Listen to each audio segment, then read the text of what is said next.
तोच मंगलाची मूर्ती, तोच विठ्ठलाची कीर्ती, तोच श्याम तोच राम दत्तधाम आहे।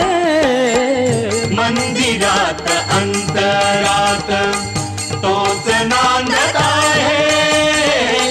नाना देही नाना रूपी तुझा देव आहे।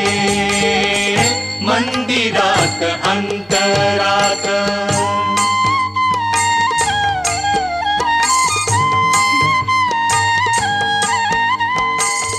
संतांची या कीर्तनात, साधकांच्या चिंतनात, संतांची या कीर्तनात, साधकांच्या चिंतनात, संतांची या कीर्तनात,